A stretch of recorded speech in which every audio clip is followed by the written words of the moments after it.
Hey guys, welcome back to another video. Today we're going to be doing our 2026 updated governor's map prediction for the upcoming midterms after Mike Duggan dropping out, the former mayor of Detroit, for Michigan's governor's race, increasing Jocelyn Benson's odds of defeating John James. But before we get started with the updated map as of May, because we are approaching June, make sure you guys are subscribed, click the bell, press the like button. Don't forget we have memberships. If you're interested, you can find links in the description section. So let's begin with this map, starting off with the likely Democratic states. I do think Pennsylvania would be likely for Josh Shapiro. He's not going to win as much as he did last time by 14 percentage points. His opponent is not as bad, even though there's basically still no competition. He's a very popular governor, not only winning Democrats, but independent support, as well as a good amount of Republicans. That's why he won by 14 points last time, as much as he did against Doug Mastriano. The only thing that would currently bring him down is the anti-Israel rhetoric, and him being Jewish, obviously that's going to hurt him, especially among the Democratic base, which is why he won't be getting double digits. I think his lead will drop down 50%, or his margin of victory, by 7%. So I think he wins by 7 points this time around instead of the 14. So just cut that in half. Still a very good, decent amount in a swing state that will not be competitive in the governor's level because he's just that good of a candidate. And then you have the state of California. I think this is going to be likely Democrat. I'm not saying it's solid blue just because there is a chance that you do get top two Republicans because of the vote split. And considering that all the polls in California's jungle primary right now is currently, they're all not matching, and it's very inconsistent, I would describe it. And all of them are saying a bunch of completely different things. It's not adding up. So we could really get to, there's a slight chance. I'm not saying it's going to happen. I don't think it's going to happen where we do get two Republicans because the Democrats vote split. I do truly believe that Xavier Becerra probably will become California's next governor, whether you like it or not. So just because of there's a chance that does exist, I will characterize California likely instead of solid blue, and that's my reasoning for that. So now that we have the likely Democratic states out of the way, moving on to the likely Republican states, you have Texas, Florida, and then Kansas will be flipping from a Democratic governor to a Republican governor.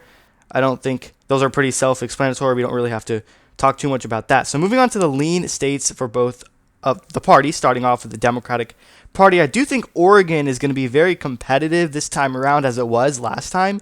Tina Kotek is a very unpopular governor. You know, as the governor of Oregon, she's extremely widely considered unpopular among both sides of the aisle. She's going up against the same challengers she faced last time, I believe so. And which she only won by 3 points last time in a more, I would say, was supposed to be a red wave year, and it was not at all whatsoever. But now this time around, it's supposed to be a blue wave year, so maybe that can carry Tina Kotek to the top. I think it's going to be closer than last time. Instead of 3, I think she wins by 2, so just drop that a point. The only thing saving her is this is a blue wave year, and I just don't see Oregon voting a Republican governor at this point in time, no matter how unpopular she is. But considering she only won by 3 points last time, it's going to be within 1 to 2 or 3 percentage points. I would say for sure, most likely under 3 points. There's no way I see her getting more than the margin she did last time of over 3 points. I don't see her improving whatsoever because she is just widely unpopular. And obviously, people in Oregon didn't know how she would govern because she only won for the first time. That was her first time ever running, and now they've seen her, run this state, and they don't like it at all because she's so unpopular. So there is a chance that she actually loses, and Oregon will elect a Republican governor. I won't be shocked if that does end up happening. Another lean state for the Democratic Party is Arizona. I expect Katie Hobbs to win by about 2 to possibly 3 points. I'm going to lean for 2 right now if I had to pick an exact margin. She's going up against Andy Biggs, the Republican opponent. Not as bad as Carrie Lake, obviously. Now, she only won by under percentage point last time against a very flawed, terrible candidate, Carrie Lake. Andy Biggs is not as bad as Lake, obviously. I don't think anyone can be possibly worse than her. So I do think she's going to win just because it's a blue wave year and the issue of immigration is not as bad as it once was, just because things have calmed down and the border is now under control. It's not going to drive Republican voters to the polls. There won't be enthusiasm that you once saw in the year of 2024. Another lean Democratic state is Michigan now. I am putting Michigan in the lean Democratic column for the first time ever since Mike Duggan has dropped out of the race. He was pulling more support away from the Democrat. You can argue vice versa. You can argue that Mike Duggan was actually pulling more support away from John James, but I would probably lean towards he probably took more from the Democrat Jocelyn Benson, because John James is only winning because he was in the race. Now, because Duggan is dropping out, I do see Jocelyn Benson winning by an amount probably around 4 percentage points. Very unfortunate for John James. He very well could have won. I, in fact, did have him winning the three-way race with Mike Duggan in, but now that he's dropping out, John James will no longer be winning this race, unfortunately for him. Now, it will be close because they recently just had a Democratic incumbent governor, Gretchen Whitmer, for a very long time, and it's a swing state. Maybe they want to switch sides a little bit, but because Duggan is gone, that factor, that's not going to happen. That's not going to be the case. So that's the lean states for the Democrats. Moving on to the lean states for the Republicans, I just think there will be 2, or actually 3. That's Georgia, Nevada, and the third lean state for the Republicans will be Ohio. Vivek Ramaswamy is currently neck and neck with Amy Acton in terms of the polls. Acton is up nearly by 0.4%, I believe, at this point in time on RCP. And the polls typically overestimate Democrats in the state of Ohio, as we saw in 2022 very early on, and then you would see that the Republican will start to climb up later on as we get closer to November.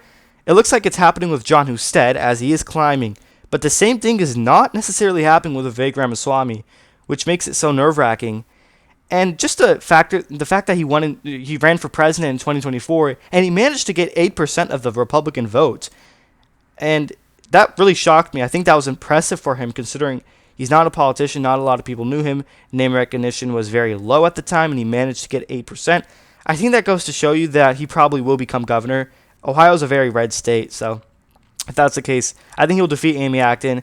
If I had to guess a margin, I would say a couple, maybe 2 percentage points is going to be very close, just because he is not the best Republican candidate, I would say. But he's the best that is currently running for, he won his primary, though.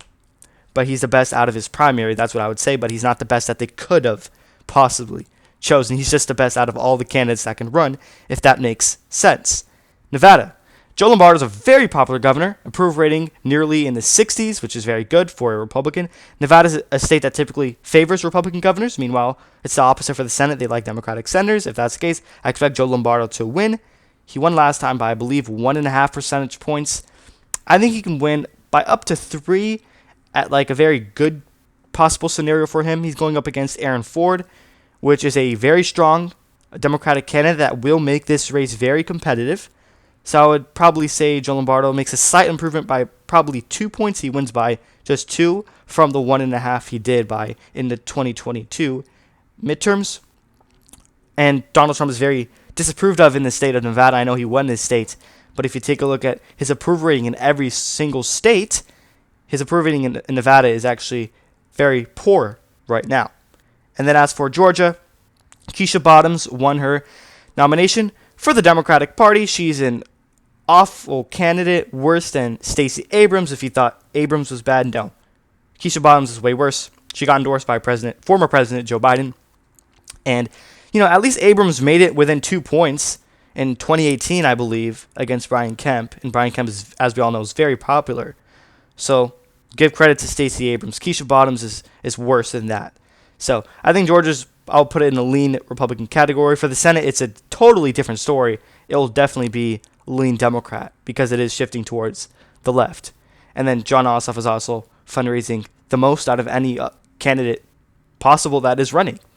And then as for the rest of the states, we have 2 that we have not filled out before we close out this video, Iowa and Wisconsin. I think both of those states will be going in the tilt Democratic column. I think Iowa will elect Rob Sand, Democratic governor, and I also do think Mandela Barnes will defeat Tom Tiffany in the state of Wisconsin. Now, Tom Tiffany is a decent Republican candidate. He's not the worst. He's not the best, but he's at least somewhat decent. Mandela Barnes, I believe, lost his Senate race in 2022 against Ron Johnson, the very, somewhat popular Republican incumbent. So it made sense why he lost. It does not mean he's a bad candidate. I do think he will become the next Democratic governor of Wisconsin. It's going to be very close.